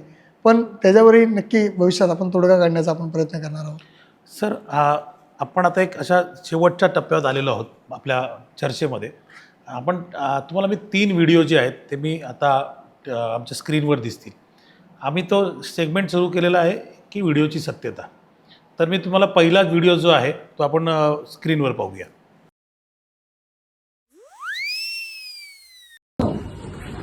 आम्ही दोघी बहिणी आणि मी हॉस्पिटलमध्ये होते. कोणच नव्हतं, माझी बहीण लहान, तिला काय कळत नव्हतं. शिवाय दिनेशच्या कोणाचा सपोर्ट नव्हता. आईची कंडिशन खूप नाजूक होती. तुमच्या फोनवरून म्हणजे आम्हाला इतकं सपोर्ट भेटला एकदा गेममध्ये ॲडमिट केलं. त्यानंतर आईची कंडिशन म्हणजे अशी होती की ती वाचेल की नाही वाचेल. प्रत्येक वेळी काय प्रॉब्लेम आला तुम्हाला फोन केला मी दिनेशने, तुम्ही प्रत्येक वेळी आमच्यासाठी सांगितलं. तुमच्यामुळे पुढच्या 3 वर्षात माझी सोबत कदाचित जर तुम्ही त्यांना इग्नोर केला असं तिकडचं लोकांनी तेवढा आम्हाला सपोर्ट नसता केला आणि तेव्हाच नसते राहिली. पण तुमच्या प्रयत्नांनी 3 वर्षात आम्हाला तिचा सहवास भेटला. नंतर ती तिच्या याच्यातून गेली. पण त्या 3 वर्षात तुम्ही आमच्यासाठी खूप महत्वाची तुमच्यामुळे नाही का आमच्यासाठी माझ्या आईला खूप कमी असायचं. प्रत्येक गोष्ट काही पण असते जाणं भाऊकडे त्या हॉस्पिटलमध्ये होते ना, तरी पण तिला काही त्रास झाला नाही की तिला वाटायचं की जाणं भाऊकडे, मला फोन करून दे, मी बोलते किरण भाऊला. तिला तुमच्याविषयी खूप प्रेम होतं. तिच्याकडून स्पेशली माझ्या आईकडून ती नाही आहे, तिच्याकडून स्पेशली तुम्हाला खूप शुभेच्छा आणि खूप थँक्यू. सर, हा व्हिडिओ आपण पाहिला. नेमका हा व्हिडिओ कुठल्या भागातला आहे, कोणी बनवलेला आहे आणि काय कार्यक्रम होता? खरं तर आम्ही महिलांसाठी करमणुकीचा एक खेळ म्हणून खेळ पैठणीचा म्हणून सुरू केला होता. आणि त्या पैठणीच्या खेळामध्ये बक्षीस देण्यासाठी मला त्या ठिकाणी त्या महिला मंडळाने त्या ठिकाणी बोलवलं. एकता मित्रमंडळाचा तो कार्यक्रम होता. आणि त्या ठिकाणी गेल्यानंतर जी आहे ती प्रज्ञाताई म्हणून आहे, माझ्या जवळच्या मित्राची पत्नी. त्या प्रज्ञाताई रडून रडून आपल्या आईची आठवण काढत होत्या. कारण का त्यांच्या आई ज्यावेळेस हॉस्पिटलला ॲडमिट होत्या त्यावेळेस त्यांना मदतीची गरज होती आणि त्यांनी फक्त एक मला फोन केला, दिनेशने फोन केला, भाऊ असं असं आहे आणि यांची तब्येत खूप सिरियस आहे, तर डॉक्टर काही लक्ष देत नाही, तर तुम्ही आलात तर बरं होईल. मग मी असेल, गौतम असेल किंवा माझे मित्र आहेत सगळे त्या ठिकाणी पोचले आणि डॉक्टरांशी बोलून चर्चा करून त्यांची तब्येत कशी सुधारेल यासाठी आम्ही प्रयत्न केले. आणि म्हणजे 2-3 वेळा आम्ही हॉस्पिटलला गेलो, डॉक्टरांशी बोललो, रोज माझा डॉक्टरांशी संपर्क व्हायचा आणि त्या बऱ्या झाल्या.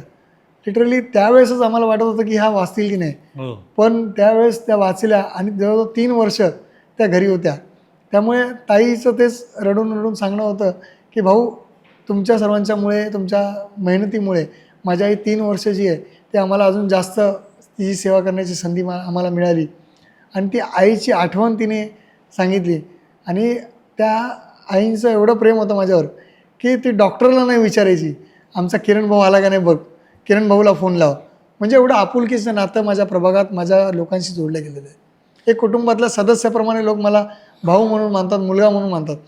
म्हणजे एखाद्या वेळेस डॉक्टर नाही आला तर चालेल, पण माझा किरण भाऊ मला भेटायला आला पाहिजे, मी आपोआप बरा होणार. एवढी दाट त्यांच्या मनामध्ये प्रेम माझ्याविषयी निर्माण झालेलं आहे. सर, आपण आता दुसरा व्हिडिओ बघूया. व्हिडिओची सत्यतामधला हा दुसरा व्हिडिओ प्ले करा प्लीज.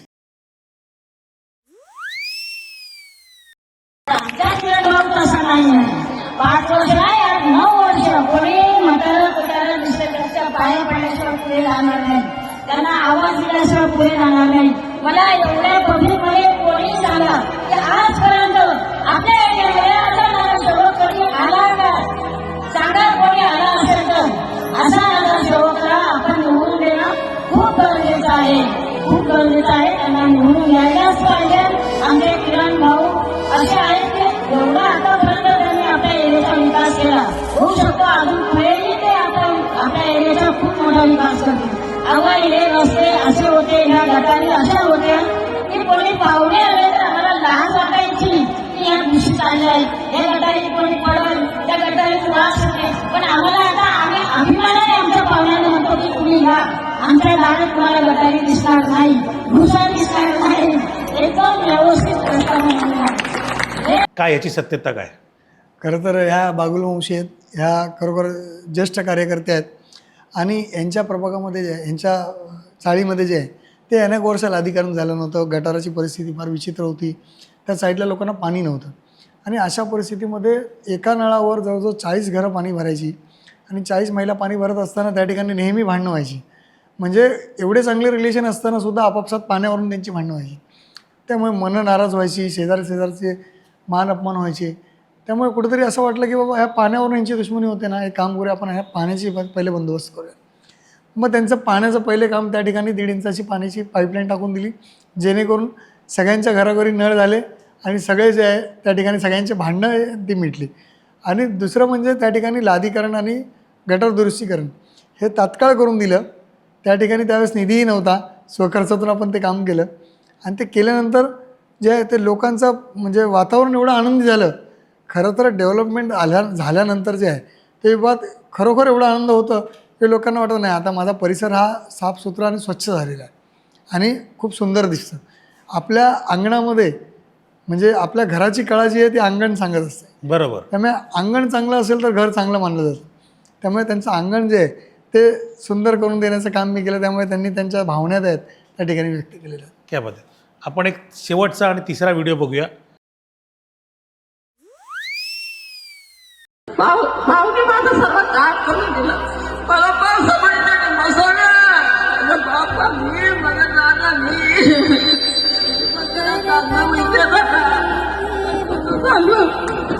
माझी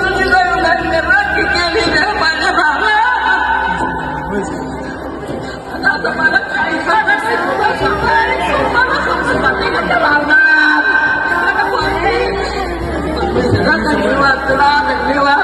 ह्या आजी जवळजवळ 75 ते 80 वर्षाच्या असतील. ह्या आजी घरी एकट्याच राहतात, घरी कोणी नाही आहे, त्यांना मूलबाळ नाही, आधार नाही, काही नाही. आणि यांचं घर जवळजवळ एक 10 बाय 12चं घर आहे. आणि ऐन पावसाळ्यामध्ये जे आहे त्यांच्या घराचे पत्रे तुटले आणि पत्रे तुटल्यामुळे पूर्ण घरात पावसाचं पाणी आलं, सगळं धान्य भिजून गेलं, सगळं त्यांचं अंथरूण पांघरूण भिजून गेलं, सगळं खराब झालं. आणि अशा परिस्थितीमध्ये त्यांना झोपायलासुद्धा घरात जागा नव्हती. मग मला माहिती मिळाली आमच्या त्यातल्या स्थानिक कार्यकर्त्यांकडून की त्या ठिकाणी अशा आजी आहेत आणि त्या आजींचं घर जे आहे ते पूर्ण विस्कळीत झालेलं आहे, तर त्यांना मदतीची अपेक्षा आहे.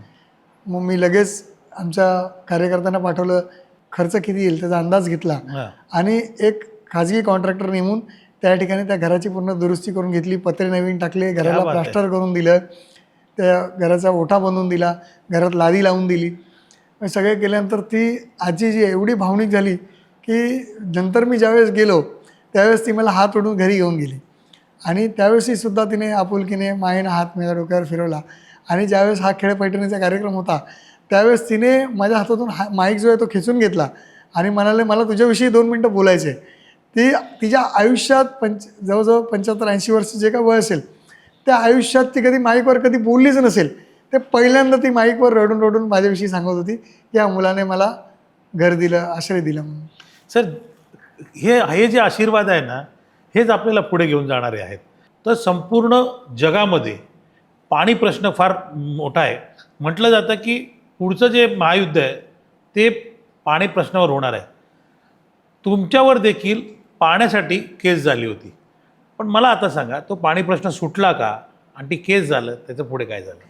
खरं तर पाणी प्रश्न हा माझ्या प्रभागातला महत्त्वाचा मुद्दा होता. माझ्या प्रभागामध्ये मी ज्यावेळेस निवडून आलो त्यावेळेस जेव्हा पाणी प्रश्न खूप ज्वलंत प्रश्न होता आणि निवडून आल्यानंतर पहिलं जर मी कोणतं काम केलं असेल तर माझ्या साने गुरुजीनगर पंपिंग स्टेशनमधल्या 50 HP ज्या मोटर होत्या त्या काढून मी त्या ठिकाणी 120 HP मोटर लावल्या, जेणेकरून माझ्या डोंगराला जे आहे ते पूर्ण मोठ्या प्रमाणामध्ये पाणी मिळालं. आज गेले अनेक वर्ष जे आहे त्या आमच्या डोंगरावरच्या माता भगिनी डोक्यावर हंडा घेऊन खाली यायच्या, भाजी मार्केटपर्यंत पाणी भरायला यायच्या आणि त्यांचा अर्धा वेळ जो आहे तो पाणी भरण्यातच जायचा. मग अशा परिस्थितीमध्ये तो प्रश्न सोडवल्यानंतर आज तागायत एकही माझी माता भगिनी हंडा घेऊन खालीपर्यंत येण्याची तिची वेळ आली नाही. क्या बात आहे. आणि विशेष म्हणजे ज्यावेळेस माझ्यावर केस झाली त्यावेळेस असं होतं की आमचा नारायणनगरचा परिसर, हनुमान टेकडी आणि केवट मंडल ह्या परिसरामध्ये पाण्याची परिस्थिती फार बिकट होती. सकाळी 7:30ला पाणी यायचं आणि 8:30ला पाणी यायचं. म्हणजे 1 तासामध्ये एवढ्या लोकांनी पाणी भरायचं. एका नळामध्ये 20-20 नंबर, 25-25 नंबर, मुश्किलने लोकांना 2 आणि 3 हंडे पाणी मिळायचे. आणि अशा परिस्थितीमध्ये तेही बंद व्हायचं. विशेष म्हणजे अधिकारी जे आहेत ते वॉल फिरवायला विसरून द्यायचे अशी परिस्थिती होती काही ठिकाणी. काही ठिकाणी रस्त्यावर जे वॉल आहेत त्या वॉलच्या वर एखादी कोणीतरी नो पार्किंगमध्ये गाडी आणून उभी केली म्हणून तो वॉल फिरवायला मिळायचा नाही. मग अशा परिस्थितीमध्ये आम्ही अधिकाऱ्यांना सांगायचो की त्या ठिकाणी तुम्ही काहीतरी असं बंदोबस्त करा की गाडी कोणी त्या वॉलवर उभी करणार नाही. पण अधिकारी दुर्लक्ष करायचे, अधिकारी वेळ न द्यायचे. त्यामुळे कुठेतरी तो रोष निर्माण झाला आणि रोष निर्माण झाल्यानंतर अधिकाऱ्यांना मी सकाळी 7 वाजता जे आहे 7-7:30ला मी त्या हनुमान टेकडी परिसरामध्ये बोलवलं आणि तिथे लोकांनी जे आहे त्या अधिकाऱ्यांना डांबून ठेवलं. नुसतं डांबूनच नाही ठेवलं तर मी जसं रागात अधिकाऱ्यांवर भडकलो तसं लोकही भडकली आणि लोकांनी त्यांना खूप चुकीच्या भाषेमध्ये उत्तर दिलं. एका तिथल्या नागरिकाने तर त्यांच्या अंगावर धावून गेला. त्यावेळेस जे आहे की माझ्यावर केसेस झाल्या, पण केसेस लगेच नाही झाल्या तर 8 दिवसानंतर झाल्या. मग ते कोणाच्या ना कोणाच्या तरी प्रेशरने झाल्या असतील. पण केसेस झाल्यानंतर मला जवळजवळ 1 वर्ष मला न्यायालयाच्या पायऱ्या चढाव्या लागल्या. मला सेशन कोर्ट, हायकोर्ट, सुप्रीम कोर्टपर्यंत जावं लागलं. ओके. पण तिथेही बेल झाला नाही. शेवटी पोलिसांनी सांगितलं आता तुम्हाला आम्ही अरेस्ट करणारच आहे. मग अशा परिस्थितीमध्ये ज्यावेळेस मला पोलीस अरेस्ट करायला आले आणि मला घेऊन गेले, हे ज्यावेळेस माझ्या विभागातल्या लोकांना कळालं, अक्षरशः माझा डोंगर असेल, मुकुंदराव आंबेडकर नगर असेल, साने गुरुजी नगर असेल, पूर्ण परिसरातली लोकं जी आहेत ती रस्त्यावर उतरली. इवन मी ज्यांच्यासाठी हा प्रसंग अंगावर ओढावून घेतला ते हनुमान टेकडी, केवट मंडल, नारायणनगरमधली मंडळीसुद्धा त्या ठिकाणी आली आणि त्यांनी चक्क तो अंधेरी घाटकोपर लिंक रोड जो आहे तो चक्का जाम करून टाकला. म्हणजे एवढ्या प्रकारे झाल्यानंतर पाणी प्रश्न सुटला का? पाणी प्रश्न 100% सुटला. त्यावेळेस तात्काळ अधिकाऱ्यांनी त्या ठिकाणी दखल घेतली आणि त्या अधिकाऱ्याची बदली करण्यात आली आणि त्या ठिकाणी नव्या अधिकाऱ्यांनी दखल घेऊन तो पाणी प्रश्न कायमचा सोडवला. त्यानंतर सुद्धा स्वर्गीय प्रमोद महाजन उद्यानामध्ये जी टाकी आहे त्या टाकीतून सुद्धा त्या विभागाला कनेक्शन देण्यात आलं आणि आज त्या परिसरामध्ये पाण्याचा लोकांना फार मोठा उपयोग होतो आहे. की मुंबईमधला SRA हा एक मोठा प्रश्न आहे. अनेक सोसायट्यांचे SRA प्रकल्प अजूनही रखडलेले आहेत. घाटकोपर पश्चिमेला तर बरेच असे प्रकल्प आहेत जे रखडलेले आहेत, ते SRA पासून पूर्ण होत नाही. आपल्या विभागामध्ये SRA प्रकल्प आहेत. मला माहिती आहे सर की हा SRA हा प्रकल्प म्हणजे तुमच्या महानगरपालिकेच्या ह्याच्यात येत नाही, क्षेत्रात येत नाही, पण तरी देखील तुम्ही एक कार्यकर्ते म्हणून काम करताय. या SRA प्रकल्पाकडे काही मदत होऊ शकते का तुमची? मी स्वतः बांधकाम क्षेत्रामध्ये असल्यामुळे मला त्यामध्ये बऱ्यापैकी माहिती आहे की कशा पद्धतीने जे आहे ते SRA राबवले जातात. आणि विशेष म्हणजे आपण पाहिलं तर मुंबईभरामध्ये एक पायलट प्रोजेक्ट म्हणून सन्माननीय तत्कालीन मुख्यमंत्री एकनाथ शिंदे साहेबांच्या माध्यमातून माझे मित्र परमेश्वर कदम नगरसेवक त्यांच्या प्रभागामध्ये माता रमाबाई आंबेडकर नगर या ठिकाणी एक मोठा प्रोजेक्ट त्या ठिकाणी हाती घेण्यात आला. आणि आता काही दिवसांपूर्वीच मुख्यमंत्री देवेंद्र फडणवीसजी आणि उपमुख्यमंत्री एकनाथ शिंदे साहेब यांच्या माध्यमातून त्या ठिकाणी 17,000 घरांसाठी SRA प्रोजेक्टचं भूमिपूजन झालं. त्याच धर्तीवर जे आहे मुंबईमध्ये जवळजवळ असे 17 ठिकाणं जे आहेत ते निश्चित करण्यात आले आहेत, 17 प्रोजेक्ट निश्चित करण्यात आले आहेत की ज्या ठिकाणी SRAच्या माध्यमातून आणि MMRDAच्या माध्यमातून जे आहे ते घरं त्या ठिकाणी गोरगरिबांची घरं त्या ठिकाणी पक्की घरं बांधून देण्याचं काम येणाऱ्या काळामध्ये सरकारच्या माध्यमातून होणार आहे. खरं तर मी अभिमानाने सांगेन आमचा आसलपा जो डोंगर आहे किंवा नारायणनगरचा जो परिसर आहे या परिसरामध्ये फनल झोन असल्यामुळे जरी काम होऊ शकत नसलं असं इतरांना वाटत असेल तरी येणाऱ्या काळामध्ये जे आहे ते आपण त्या ठिकाणी SRAचा प्रोजेक्ट आपण राबवणार आहोत. त्याचं कारण असं की आताच्या सरकारने जे आहे ते काही पॉलिसीमध्ये चेंजेस केले आहेत. पूर्वीच्या बिल्डरला जो आहे तो त्या ठिकाणी FSI कन्झ्युम होत नव्हता, त्यामुळे बरीचशी कामं होऊ शकत नव्हती. पण आताच्या सरकारने जे आहे ती अशी पॉलिसी केली आहे जर तुमचा FSI कन्झ्युम होत नसेल तर उरलेला FSI तुम्हाला TDR स्वरूपात मिळेल आणि तुम्ही मुंबईच्या कोणत्याही कानाकोपऱ्यात तो TDR वापरू शकता. त्यामुळे बिल्डरचं जे होणारं नुकसान आहे ते टाळलं गेलं, जेणेकरून येणाऱ्या काळामध्ये बिल्डरला त्या ठिकाणी घरं बनवण्यासाठी एक मोठी सवलत त्या ठिकाणी मिळेल. आणि असं असलं तरी खाजगी बिल्डरच्या माध्यमातून ते काम न करता त्या ठिकाणी SRA आणि MMRDA यांच्या संयुक्त विद्यमानाने सरकारच्या माध्यमातून त्या ठिकाणी जे आहे ते गोरगरिबांची घरं बांधण्याचं काम जे या सरकारच्या माध्यमातून होणार आहे. आणि अभिमान मला ह्यासाठी वाटतो की माझा प्रभागातला हा जो भाग आहे हा फेज 3 मध्ये आहे. कारण का हा डोंगराळ भाग असल्यामुळे या ठिकाणी थोडा वेळ लागतोय, पण हा फेज 3 मध्ये हा भाग घेण्यात आलेला आहे हे मला आनंदाने या ठिकाणी महत्त्वाचं वाटतं. सर, आपण पाणी प्रश्न असेल, वाहतुकीचे प्रश्न असतील, हे सगळे सोडवण्याचा प्रयत्न केलेला आहे. मात्र आता निवडणुका आल्यानंतर विरोधक पण एकदम कार्यरत होतात, पण त्या विरोधकांकडे तुम्ही किती बघायचं किती नाही बघायचं हा तुमचा प्रश्न आहे. पण जो मतदार असतो त्याला तुम्ही पुढची 5 वर्ष निवडून आल्यानंतरची पुढची 5 वर्ष काय देणार आहात त्याचा एक प्रत्येकाच्या डोक्यात एक रोडमॅप असतो, एक ब्लूप्रिंट तयार असते. तुमच्या डोक्यात काय ब्लूप्रिंट आहे तशी? खरं तर माझा भर जो आहे तो आरोग्याविषयी आणि शिक्षणाविषयी जास्त आहे. मला शिक्षणामध्ये जे आहे ते येणाऱ्या काळामध्ये लायब्ररी स्थापन करायचे आहेत. आज आमच्या इथे असेल डॉक्टर बाबासाहेब आंबेडकर वाचनालय, त्या मंडळाला मी अनेक वेळा विनंती केली की आपण हे वाचनालय आपण हे बनवूया, पण काही त्यांच्या अंतर्गत वादामुळे ते वाचनालय मी बनवू शकत नाही. येणाऱ्या काळामध्ये मला त्या परिसरामध्ये जे आहे ते वाचनालय बनवायचं आहे. शिवाय अजून एक ठिकाणी म्हणजे प्रभागाच्या मध्यवर्ती ठिकाणी असेल बा भाजी मार्केटच्या आसपास मला एखादी जागा उपलब्ध झाल्यानंतर मला त्या ठिकाणी एक ग्रंथालय त्या ठिकाणी उभं करायचे. क्या बात आहे. कारण का लोकांना ग्रंथालय एक पुस्तकी ज्ञान तर मिळणं गरजेचं आहे, शिवाय डिजिटल ग्रंथालयसुद्धा महत्त्वाचं आहे. आपण ॲक्टिव्ह राहणं फार गरजेचं आहे, डिजिटली अभ्यास करणं गरजेचं आहे. आज टॅबच्या माध्यमातून मोबाईलच्या माध्यमातून मुलं जे आहे ते घरी ऑनलाईन शिकत होती, ऑनलाईन शाळा सुरू झाल्या होत्या. तर मग अशा परिस्थितीमध्ये लोकांचा कल जो आहे तो शिक्षणाकडे, विद्यार्थ्यांचा कल शिक्षणाकडे कसा वळला पाहिजे त्याविषयी आपल्याला काम करायचं आहे. आणि विशेष म्हणजे मला फिरता दवाखाना सुरू करायचा. ओके. माझ्या प्रभागामध्ये आज दवाखाने जरी बरेच असले तरी त्यामध्ये असणारी फीज जी शुल्क आकारलं जातं ते लोकांना परवडत नाही. आणि अशा परिस्थितीमध्ये मला फिरता दवाखाना प्रत्येक वारी कुठे ना कुठे त्या ठिकाणी ठेवायचा आहे, जेणेकरून विभागातल्या गोरगरीब जनतेला त्याचे औषधं आणि उपचार हे मोफत करण्यात येतील. शिवाय जर कोणाला दुर्धर आजार झाला तर त्याची माहिती हे लोक लपवतात. तर अशा परिस्थितीमध्ये ते डॉक्टरांच्या माध्यमातून आपल्याला मिळाली तर त्या रुग्णाला आपल्या माध्यमातून आपला कार्यकर्ता घरी जाऊन भेटून त्यांना चांगलं मार्गदर्शन करू शकतो आणि त्याच्या उपचारासाठी मदत करू शकतो. अशा पद्धतीचं विजन आमच्याकडे आहे. शिवाय जसं मी सांगितलं की अजूनही माझ्या परिसरामध्ये काही ठिकाणी ड्रेनेज लाईन टाकणं गरजेचं आहे, तर त्यासुद्धा मला टाकायच्या आहेत. तसंच पाण्याचा प्रश्न मला पाहिजे तसा अजून मिटलेला नाही. ओके. आज सुंदरबागसारखा परिसर असेल, साईकृपा मित्रमंडळ असेल किंवा आमचा धुमाळचाळ असेल, तर या ठिकाणी अजूनही पाण्याचा प्रश्न अजून प्रलंबित आहे. अजिंक्यतारा मित्रमंडळ आहे, तिथे सुद्धा पाण्याचा प्रश्न प्रलंबित आहे. तर अशा ठिकाणी जे आहे की लोकांना अजून पाण्याचं प्रमाण जे आहे ते वाढलं पाहिजे, प्रेशर वाढला पाहिजे. यासाठी जे आहे मुकुंदराव आंबेडकर नगर या ठिकाणी ऑनलाईन अजून एक बुस्टिंग ते आपण त्या ठिकाणी बसवणार आहोत.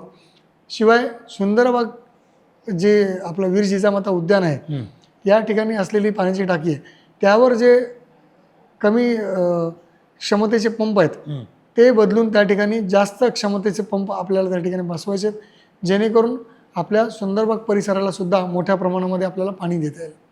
विशेष म्हणजे आमचा अशोकनगरचा जो भाग आहे त्या अशोकनगरमध्ये आजही पाण्याची परिस्थिती बिकट आहे. त्या ठिकाणी मी गल्लोगल्ली लाईन टाकून झालेले आहेत पण त्या ठिकाणी पाणी पोचत नाही. तर त्यामुळे होमगार्ड स्थित जागेमध्ये जे आहे ती अगोदर 14 लाख लिटरची टाकी आहे, अजून त्यामध्ये अजून एक 14 लाख लिटरची टाकी बसवून जी आहे ते प्रलंबित राहिलेली जी कामं आहेत ती पूर्ण करायची. त्या ठिकाणी असलेल्या पाण्याचे कनेक्शन आपल्याला जोडून त्या अशोकनगरच्या परिसराला जे आहे ते पूर्ण आपल्याला पाणी द्यायचा मानस आहे. त्यानंतर आपला हनुमान टेकडी सानेगुरुजी सुधार समितीची टाकी लालवती हनुमान टेकडी परिसर, त्या परिसरामध्ये जी असलेली टाकी आहे ती फार दाटीवाटीच्या जागेमध्ये आणि ती टाकी जवळजवळ 25 ते 30 वर्ष जुनी आहे.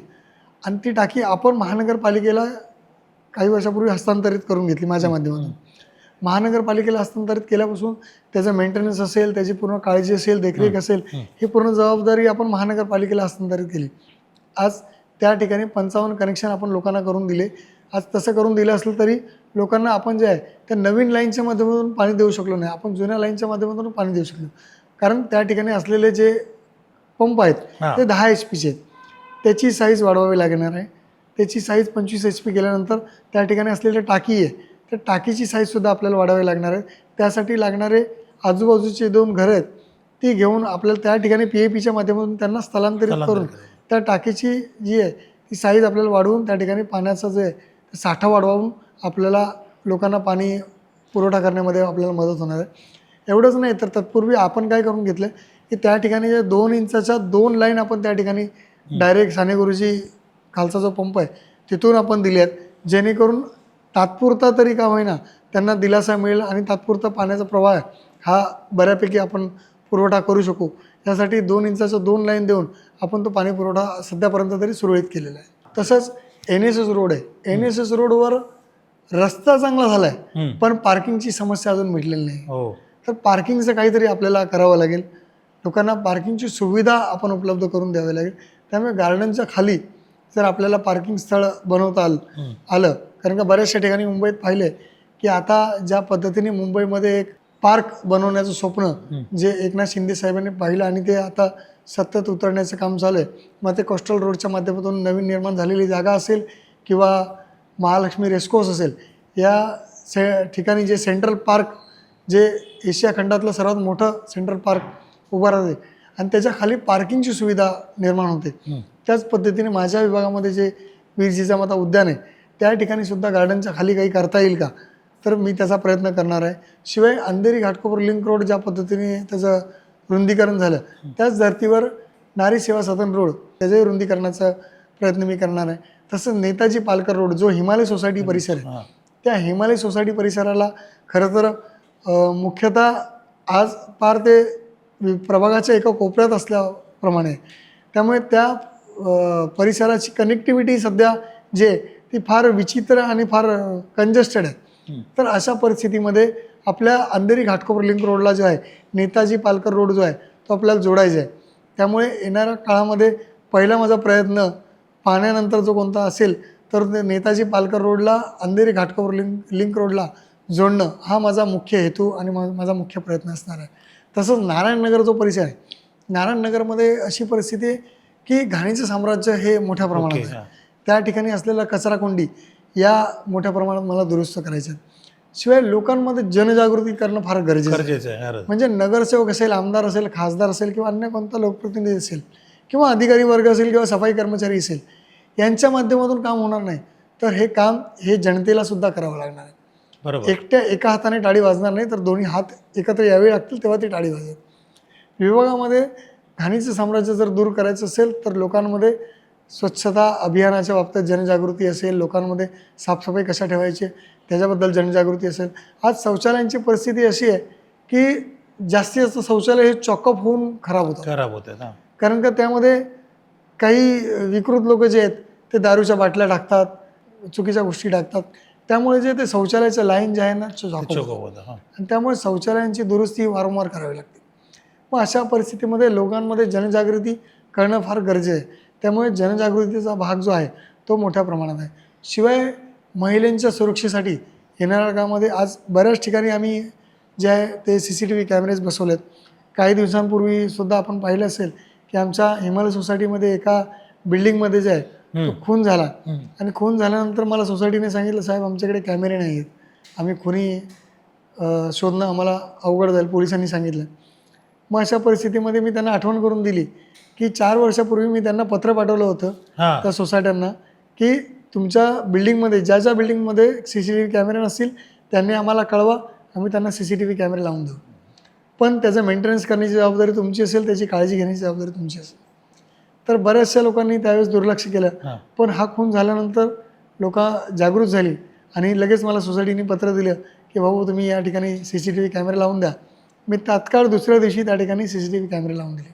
त्यामुळे विभागामध्ये प्रत्येक ठिकाणी गर्दीचं ठिकाण आहे, मग काही ठिकाणी ॲक्सिडेंट प्रवण म्हणजे अपघात प्रवण क्षेत्र असेल किंवा चोरीमारी होण्याचं प्रमाण असेल अशा ठिकाणी किंवा गर्दुल्य बसण्याचं ठिकाण असेल किंवा गुन्हेगारी घडण्याची ठिकाणं असतील, अशा ठिकाणी महानगरपालिकेच्या आणि ट्रॅफिक डिपार्टमेंटच्या माध्यमातून CCTV कॅमेरे आपण लावले आहेतच. पण अन्य काही ठिकाणी अजून राहिलेली आहेत, तर त्या ठिकाणी सुद्धा मी कॅमेरे लावून देणार आहे. किरण भाऊ, थेट संवादमध्ये आलात त्याबद्दल तुमचे आभार. आणि ही जी जागा जी आहे ती आम्हाला महेश कॅटरर्सने दिली आहे, त्यांचेही आभार. पण जाता जाता एक प्रश्न विचारतो तुम्हाला की एवढ्या सगळ्या गप्पा मारल्या, सगळं केलं, पण विरोधकांच्या टीकेला काय उत्तर देणार हे तुम्ही स्पष्ट सांगितलं नाही. खरं तर तुम्हाला माहिती असेल की सन्माननीय उपमुख्यमंत्री शिवसेना मुख्य नेते एकनाथ शिंदे साहेबांची एक शिकवण आहे की आरोपाला उत्तर जे आहे ते कामाने द्यायचं असतं, आरोपाला आरोपाने उत्तर द्यायचं असतं. तर कामच ही आपली ओळख आहे. त्यामुळे आपल्या कामाने आपण समोरच्याला चपराक द्यायची असते. त्यामुळे कोणी कितीही ओरडत राहिलं तरी काही फरक पडत नाही, आपण त्याला कामानेच गप्प करायचं असतं. तुम्ही कामाने गप्प करणार आहात ते येणाऱ्या निवडणुकीमध्ये आपल्याला कळेल. कारण 16 तारखेला जेव्हा निवडणुकीचा निकाल लागेल तेव्हा किरण भाऊ विजयी होतील असं त्यांचं आणि त्यांच्या मित्रपरिवाराचं मत आहे. आपण 16 तारखेपर्यंत वाट बघूया. पण किरण भाऊ, तुम्ही थेट संवादमध्ये आलात त्याबद्दल पुन्हा एकदा तुमचे आभार. खूप खूप धन्यवाद.